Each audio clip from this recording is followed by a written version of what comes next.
Hello to everyone. This is Crossroad on CIVILNET.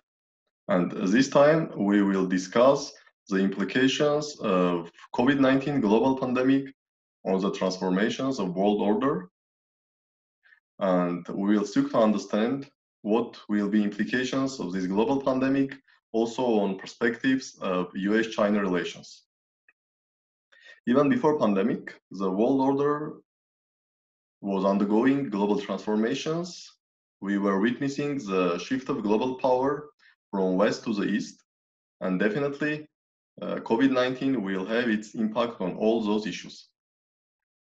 And these problems we will discuss with Mr. Ong Tae Keat, founding chairman of the Center for New Inclusive Asia and former deputy speaker of the House of Representatives, Parliament of Malaysia, who will join us exclusively from Kuala Lumpur.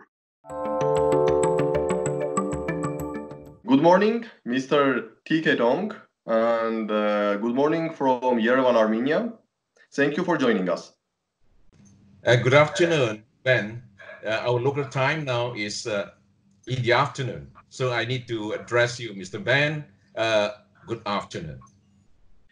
Thank you again for joining our invitation. And the first question, Mr. TK Dong, we all know that since mid-2000s, the transformation of post-Cold War order has been launched, and the unipolar moment of US hegemony is in the past. The world is entering into the multipolar system, and many experts are speaking about the return of great power geopolitics. The key feature of the current transformation is the shift of power from the west to the east. China, India, as well as other Asian nations. How this situation is perceived from the Southeast Asia and in particular from Malaysia? Yeah, thank you, Ben. Well, to begin with, perhaps, if I may share with you, when we first ushered in this so-called century of Asia at the turn of millennium, everybody in Asia seemed to be jubilant because here we are, and we are going to have a century of achievement, hopefully. But over the past 2 decades, if we were to revisit the recent history, I would say that we were more focused on the economic achievement of the region, particularly with the meteoric rise of China, and now that, of course, followed by the potential rise of India, or even for this matter, the Southeast Asian countries, especially the member states of ASEAN. ASEAN is the regional bloc, the Association of Southeast Asian Nations. Well, even ASEAN itself is a very lively economic grouping. We don't call it bloc here because it is quite different from EU that you have. We don't have a single currency. Neither do we have something like Schengen. We don't have that. But that is fine. But coming back to your question, Ben, regarding the East and West comparison, I would say it is still premature for us to be overjoyed with the so-called century of Asia. Because so far, we still have a long way to go. As far as Southeast Asian countries are concerned, we are just the emerging economies. We are not that established as compared to the big powers, especially the developed world in the West. But coming to the security concerns, of course, everybody would love to take a look at that. Security-wise, I must tell you candidly that by and large, the Southeast Asian countries, they are still looking to the US as the big brother or the custodian. I use the custodian, the word with inverted commas, custodian of the regional security. And I would call that the continuation of a dependency syndrome that maybe we might have developed over the years of Cold War. Since those days, in the Cold War, the American military presence here, well, has been long-standing.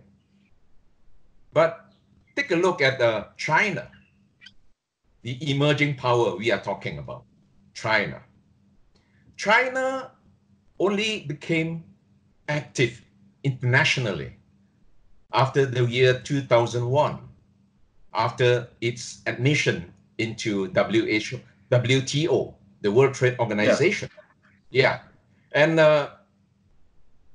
to me, I still could remember, China only become more active prominently in the international affairs after the SARS outbreak. The SARS, remember, the last pandemic. 2002, 2003. Yeah, exactly. That was a turning point. That was a turning point. And Southeast Asian countries, of course, we are the smaller nations. And of course, we need to be responsive to the new paradigm shift. And in particular, in engaging with China, we call that the sleeping giant in the past. And now that we have to engage with China. And if I may share more light on, if I may shed more light on ASEAN, I mentioned earlier, ASEAN, this regional grouping. ASEAN actually is a loose coalition, is a loose grouping. It is not a regional bloc per se. And so far, all the 10 member states encapsulated in ASEAN, in fact, they have different degrees of engagement with China. And they have their own set of problems as well. And all these 10 countries in Southeast Asia, put it this way, they might engage differently with China. And also, few of them, they might even have some overlapping territorial claim in South China Sea with China. I presume you have heard of this, the territorial waters. Yes, South China Sea. Yeah, and just to cite a few examples, like Vietnam, Philippines, Indonesia, or even Malaysia. But it varies in terms of the degree of dispute. But as a whole, we have to acknowledge the fact that China so far has been the key trading partner of ASEAN as a whole, yeah? And notwithstanding that the territorial claim, the territorial waters claim, sovereignty claim, that might be a thorny issue. It is still a thorny issue on the negotiating table, no doubt. But on the other hand, we have to pursue the positive engagement with China. We never stop at that. In short, if I may sum up your questions, to answer your questions, in short, Southeast Asian countries under the big umbrella of ASEAN, well, actually, we are playing a game of balancing act, we call that. On one hand, of course, you need to take care of the regional security interests. You have to engage with the Americans. Yes, of course. But on the other hand, you cannot forgo economy. And each and every country, of course, now that they are really in a rat race, they are competing with one another. And certainly, they have to take into consideration the economic interests, especially the domestic economic interests. So this, by and large, would cover your scope of questions, I hope. Mr. Tiki Dong, again, thank you for your quite interesting answer. And the second question is about the future of US-China relations. All experts are arguing that the key feature of the 21st geopolitics will be the US-China competition or US-China rivalry. And many even are speaking about Thucydides' trap, arguing that relations will be transformed from the managed competition to the open confrontation. What do you think about that? And what will be the future of US-China relations? And what will be the impact on the world order? Yeah, thank you again, Ben. Well, talking about the rivalry between China and the United States, well, of course, it is undeniable. It is real, it is undeniable, and it has been looming since the second term of Barack Obama's presidency, as far as I can remember. And some quarters may describe the pathway of Sino-American diplomacy as a roller coaster, the ups and downs in the past 40 years since the inception of the bilateral ties between the two countries. And I would say, having evolved from the strategic partnership in the 1990s, for instance, to the present strategic rivalry, if not confrontation, the bilateral ties between China and America seem to have come to a record low now. And certain quarters on the Capitol Hill, for instance, in Washington, they even consider PRC, the People's Republic of China, as the main adversary. This is what I read so far. Perhaps, if I may, cite one or two examples here. Of course, this is quite recent. We still could remember what the Secretary of State, the US Secretary of State, Mike Pompeo, has said so far. And until today, he is still relentlessly rallying support worldwide for his so-called anti-China antics. And I think this is something unprecedented, especially at this point of time, when the Americans actually, they should be more focused on saving lives, especially now after the outbreak in their own country. But unfortunately, the top man in handling the diplomatic matters seem to have acted otherwise. And to me, COVID-19 is a real test, a real acid test to the bilateral relations. And certain quarters, of course, they are still hoping that maybe the past collaboration between the two countries in addressing the global exigencies, for instance, like the financial crisis way back in the year 2008, and the outbreak of Ebola, for instance, in 2013, could be continued. Of course, this is, one school of thought. People tend to be optimistic. They hope to see that such a reputation of collaboration between the two countries. But to me, this seems to be a tall order to duplicate in face of the current COVID-19. And if I may use such a phrase to describe the present situation, the present diplomacy between the two countries, I would call that the tit-for-tat diplomacy. And tit-for-tat followed by a war of narrative now, especially these few weeks. We can see a war of narratives from both sides has been dominating the scene of US and China relations. And I believe what made things worse was the acrimonious tagging of coronavirus as the Chinese virus, as the Wuhan virus, and to any country, anybody of rational thinking, I would say this is sheer stigmatization of a country, of China, of Chinese as a race, and Wuhan as the particular venue. And this was immediately retaliated by a Chinese diplomat, the spokesman for the Foreign Affairs Ministry, with the promotion of the so-called American conspiracy. On the other hand, of course, Ben, you and I perhaps, we have been reading with concern that in the past few days, some American lawmakers from both sides of the political divide, they are now seeking to demand for compensation for damages and losses from PRC, from China. Yes, it's now one of the active narratives, and even some specialists of international law.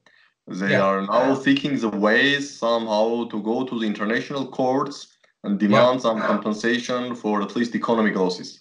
Yeah, and of course, their reasoning, of course, their rationale was none other than, all this outbreak, all because of the failure on the part of China to contain the virus spread and the belated or the tardy response, so to speak. And just to sum it up, COVID-19 now is not just an acid test, but also a flashpoint, a new flashpoint. And just now you mentioned the word rivalry.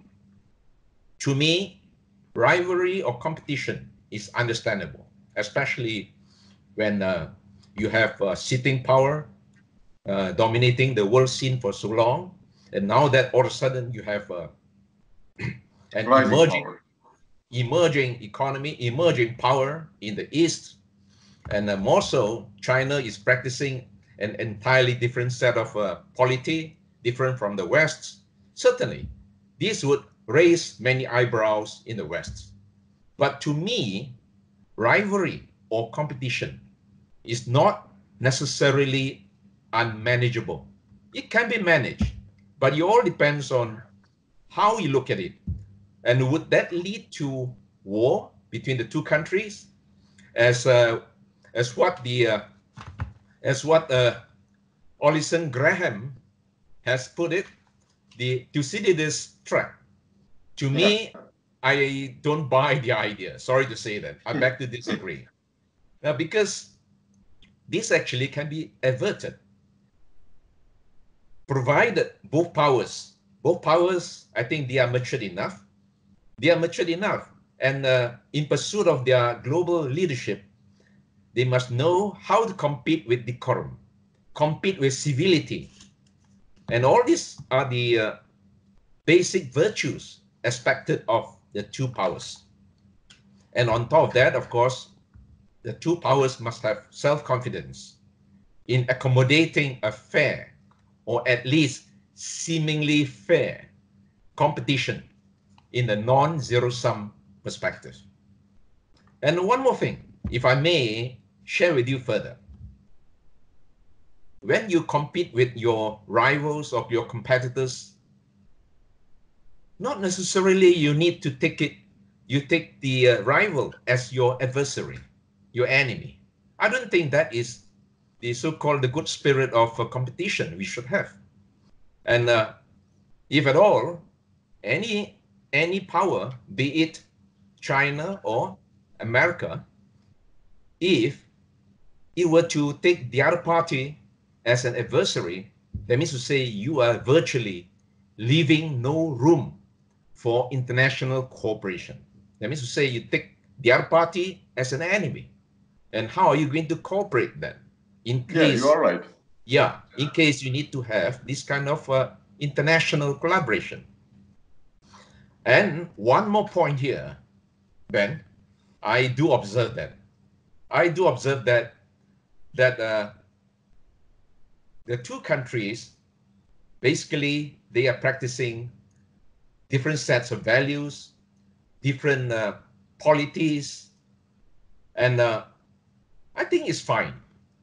This world, we have to accept the reality that we need to live with coexistence of different political systems, and we shouldn't be obsessed with the so-called the self-branded, democracy or self-branded governance, that mine is the best and everybody got to listen to mine.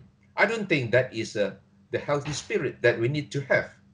And worse still, if the two countries, any one of them for its matter, if they were to demonize their rival merely based on the political system of governance, I don't think this is healthy. I don't think this is beneficial to nurturing the bilateral ties.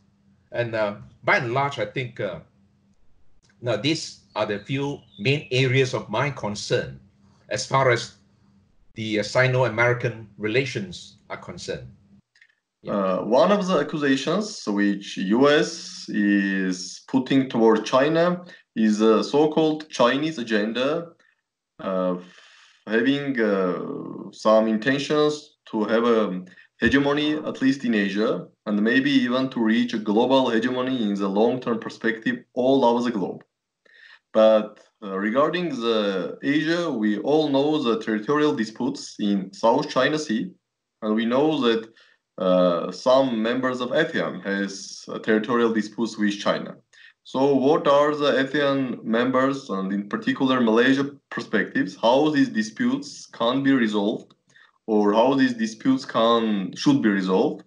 And also, do you believe that in midterm perspective, I mean in 10, 15 years, we will have a situation when US hegemony will be transformed or will be changed by China hegemony? Or we will have a situation, more multipolar situation, when we will have several actors in the Asia, like US, China, Japan, South Korea, and also some members of ASEAN? Well, this is a very interesting question indeed. And perhaps, if I may suggest, before I come to the Malaysian perspective, why not let us analyze the perspective of both the United States and that of China. And yes, of course. Yeah, I can understand that so far the Americans' accusation is mainly rooted in the military presence and activities of China within the South China Sea. And when we make such a statement, of course, we try to blur one particular element of the dispute, that is the 9 dashed lines in South China Sea. Of course, certain countries, they choose not to recognize it. Some countries, of course, they keep silent on this so-called 9 dashed lines in the South China Sea. And this 9 dashed line in South China Sea, actually, to the mainland Chinese, to the People's Republic of China, in their perspective, this is a historic claim of their territorial waters since late 1947. And that was long before the inception of the UNCLOS, or the UN Convention on the Laws of the Seas, which came into being in 1982. And of course, this is merely the Chinese perspective. And let us take a look at the US argument, or the US position. Geographically speaking, we must acknowledge the fact that the United States is a distant country, distant in terms of geography.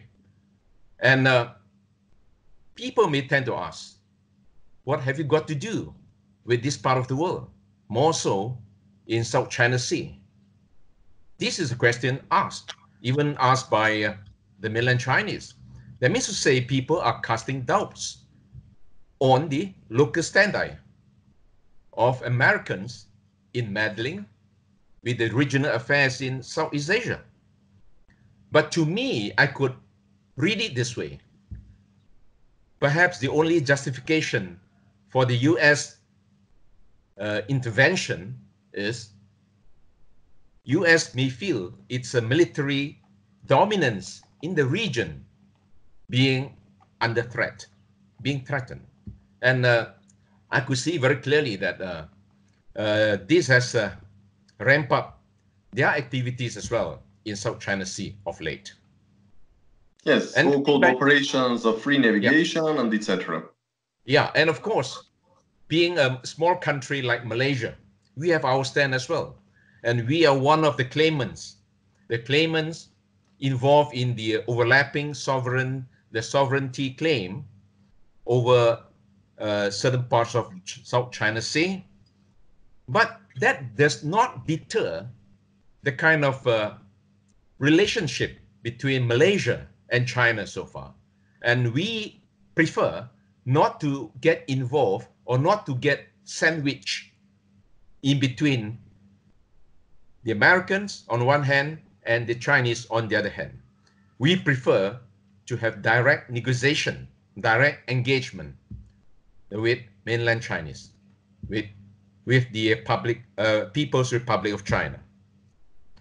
And coming back to ASEAN as a whole, notwithstanding that a few member states of ASEAN, like what I said earlier, Vietnam, Philippines, Indonesia, or even Malaysia to a lesser extent, even Brunei to a very small extent, might have such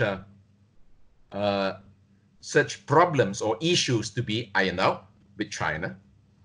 But the political and economic relations with China so far, I could see that ASEAN has been treading very carefully and tactfully, and ASEAN still maintains, the status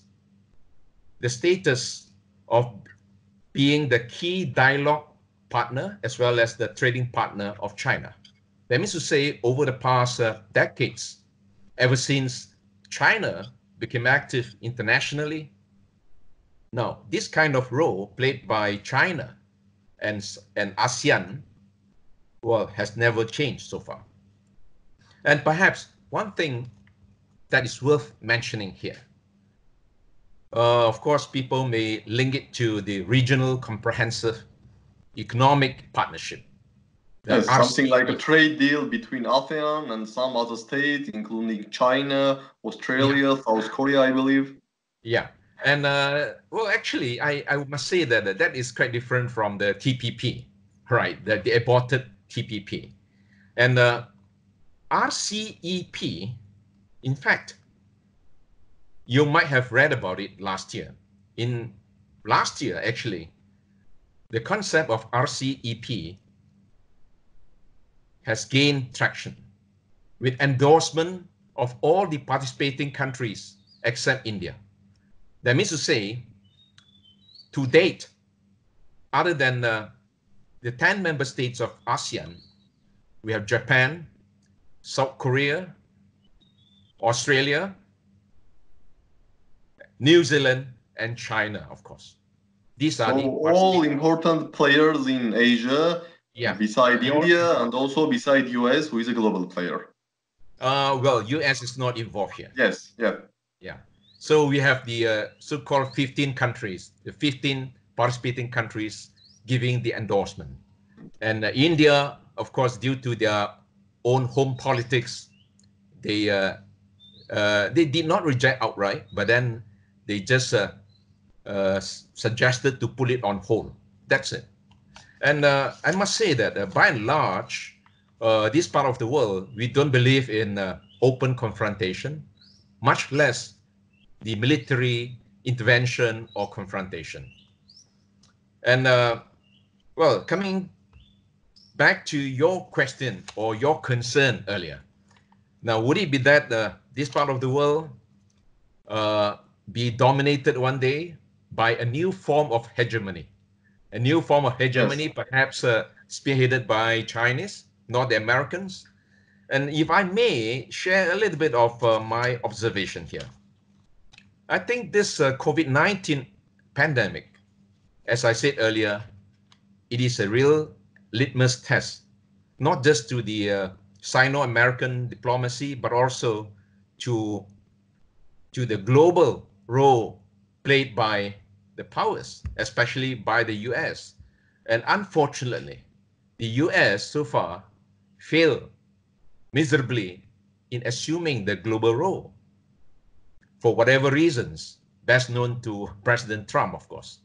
But having said that, I tend to believe, if at all, they were to continue to remain self-centric and remain at the same time, they still remain adamantly hegemonic in nature, in nurturing relationships with allies in the Far East, in Southeast Asia, for instance. They are going to have their global leadership role dwindling. This is what I can foresee. But on the other hand, let us take a look at China. China, of course, has been very keen to assume a greater role internationally. And of course, it has reasons to heighten up their effort in burnishing the credentials of their international relations. I could understand that. But the key question now is, would China be given sufficient liberty, sufficient space to play its meaningful international role without dominating or without exerting its dominance or hegemony in the region? Of course, everybody now is watching.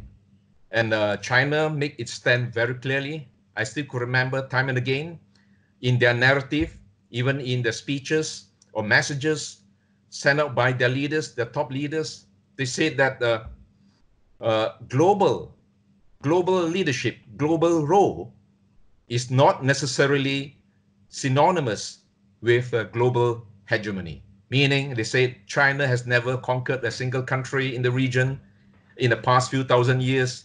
Why should they do it now? And more so, they want to play a meaningful role internationally. And of course, these are the rhetorics or the narrative put forth by the Chinese. And we have reasons to keep a watchful eye over the developments. Thank you very much, and let's really hope that these evolving US-China relations, definitely there will be a competition, but let's hope that competition will be not transformed into confrontation, because neither region of the world, nor neither Southeast Asia, nor our part of the world, I mean the Europe or the former Soviet Union part, no one, I believe, will gain anything if we will see the transformation of US-China competition into the confrontation. And let's hope that also Chinese rise in your part of the world, it will increase or enhance China's role, but also it will not create situation when there will be competing views between two hegemonical powers or one hegemon and another aspiring hegemon. Let's see how this situation will evolve. And also, let's hope that this COVID-19 pandemic will be overcome by as less loss or damage as is possible. And thank you again for accepting our invitations. Thank you for time, for joining us from Kuala Lumpur and giving your insight on COVID-19 implications on world order transformation and also on transformation and perspectives of US-China relations. Thank you very much. Thank you again.